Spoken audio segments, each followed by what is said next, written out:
Hi hello welcome back to my channel. ಇವತ್ತು ನಮ್ಮ ಊರಲ್ಲಿ ಅಂದರೆ ಕುಂದಾಪುರದಲ್ಲಿ ಮಾಡೋ ರೀತಿಯಲ್ಲಿ ಹಾಗಲಕಾಯಿ ಗೊಜ್ಜು ಮಾಡೋದು ಹೇಗೆ ಅಂತ ತೋರಿಸ್ಕೊಡ್ತೀನಿ. ಈಗ ಹಾಗಲಕಾಯಿ ಗೊಜ್ಜು ಮಾಡೋದಕ್ಕೆ ಬೇಕಾಗಿರೋ ಇಂಗ್ರೀಡಿಯೆಂಟ್ಸ್ನ ನೋಡೋಣ. ಹಾಗಲಕಾಯಿ ಚಿಕ್ಕ ಸೈಜ್ದು 6ರಿಂದ 7 ಹಾಗಲಕಾಯಿ ತೊಗೊಂಡಿದ್ದೀನಿ, ಚಿಕ್ಕ ಚಿಕ್ಕದಾಗಿ ಕಟ್ ಮಾಡಿ ಇಟ್ಕೊಂಡಿದ್ದೀನಿ. ತೆಂಗಿನಕಾಯಿ 1 ಫುಲ್ ಕಾಯಿ ತುರಿದು ಇಟ್ಕೊಂಡಿದ್ದೀನಿ. ಬೆಲ್ಲ 1 ಕಪ್ ತೊಗೊಂಡಿದ್ದೀನಿ. ಟೊಮೆಟೊ 3 ಚಿಕ್ಕದಾಗಿ ಕಟ್ ಮಾಡಿ ಇಟ್ಕೊಂಡಿದ್ದೀನಿ. ಈರುಳ್ಳಿ ಇದು ಕೂಡ 3 ಚಿಕ್ಕದಾಗಿ ಕಟ್ ಮಾಡಿ ಇಟ್ಕೊಂಡಿದ್ದೀನಿ. ಬ್ಯಾಡಗಿ ಮೆಣಸಿನ್ಕಾಯಿ 10ರಿಂದ 12 ಕಲರ್ ಚೆನ್ನಾಗಿ ಕೊಡುತ್ತೆ. ಗುಂಟೂರು ಮೆಣಸಿನ್ಕಾಯಿ 10ರಿಂದ 12 ಖಾರಕ್ಕೆ. ಹುಣಸೆ ಹಣ್ಣು ದೊಡ್ಡ ನಿಂಬೆಹಣ್ಣು ಸೈಜ್ ತೊಗೊಂಡಿದ್ದೀನಿ. ಧನಿಯಾ 2 ಟೇಬಲ್ ಸ್ಪೂನ್. ಜೀರಿಗೆ 1 ಟೇಬಲ್ ಸ್ಪೂನು. ಮೆಂತ್ಯ ಅರ್ಧ ಸ್ಪೂನ್ ತೊಗೊಂಡಿದ್ದೀನಿ. ಬೆಳ್ಳುಳ್ಳಿ 1 ಗಡ್ಡೆ ಫುಲ್ ತೊಗೊಂಡಿದ್ದೀನಿ. ಅರಿಶಿಣ 1/4 ಟೀ ಸ್ಪೂನು. ಉಪ್ಪು ರುಚಿಗೆ ಎಷ್ಟು ಬೇಕೋ ಅಷ್ಟು. ಎಣ್ಣೆ 11 ಟೇಬಲ್ ಸ್ಪೂನ್ ತೊಗೊಂಡಿದ್ದೀನಿ.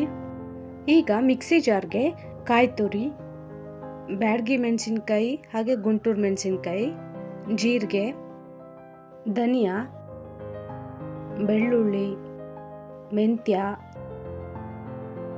ಅರಿಶಿಣ, ಈರುಳ್ಳಿ, ನೀರು ಹಾಕಿ ತರ್ತರಿಯಾಗಿ ರುಬ್ಕೋಬೇಕು.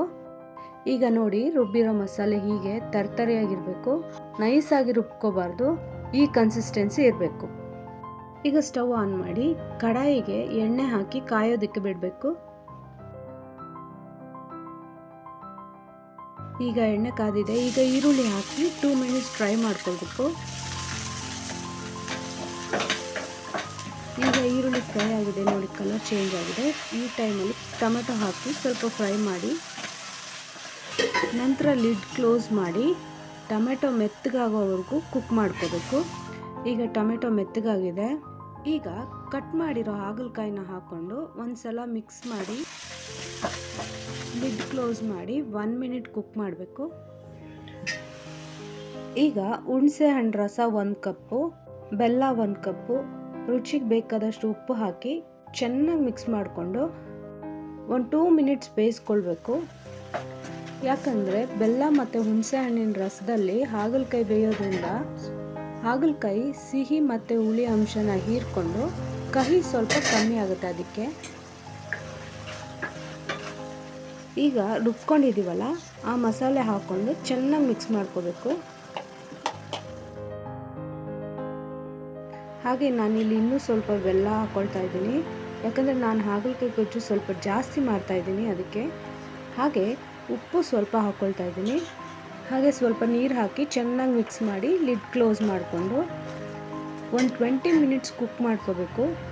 ಮಿಡ್ಲು ಸ್ವಲ್ಪ ಮಿಕ್ಸ್ ಮಾಡ್ತಾ ಇರಬೇಕು, ಇಲ್ಲಾಂದರೆ ತಳ ಹಿಡಿಯುತ್ತೆ. ಅದಕ್ಕೆ ನಾವು ಮಸಾಲೆಗೆ ಹಾಕಿರೋ ನೀರೆಲ್ಲ ಡ್ರೈ ಆಗಬೇಕು, ಅಲ್ಲಿವರೆಗೂ ಕುಕ್ ಮಾಡಬೇಕು. ನೋಡಿ ಈಗ ನೀರೆಲ್ಲ ಡ್ರೈ ಆಗಿದೆ ಅಂದರೆ ಹಾಗಲಕಾಯಿ ಗೊಜ್ಜು ರೆಡಿ ಆಗಿದೆ ಅಂತ ಅರ್ಥ. ಈಗ ಸ್ಟವ್ ಆಫ್ ಮಾಡ್ಕೊಳ್ಳೋಣ. ನೋಡಿದ್ರಲ್ಲ ಕುಂದಾಪುರ ಸ್ಟೈಲ್ ಹಾಗಲಕಾಯಿ ಗೊಜ್ಜು ಹೇಗೆ ಮಾಡೋದು ಅಂತ. ನೀವು ಒಮ್ಮೆ ಟ್ರೈ ಮಾಡಿ ನೋಡಿ, ನಿಮಗೂ ತುಂಬ ಇಷ್ಟ ಆಗುತ್ತೆ. ನಮ್ಮ ವಿಡಿಯೋ ನಿಮಗೆ ಇಷ್ಟ ಆಗಿದ್ರೆ ನಮ್ಮ ವಿಡಿಯೋ ಲೈಕ್ ಮಾಡಿ, ಶೇರ್ ಮಾಡಿ, ನಮ್ಮ ಚಾನಲ್ನ ಪ್ಲೀಸ್ ಸಬ್ಸ್ಕ್ರೈಬ್ ಮಾಡಿ. Thank you for watching.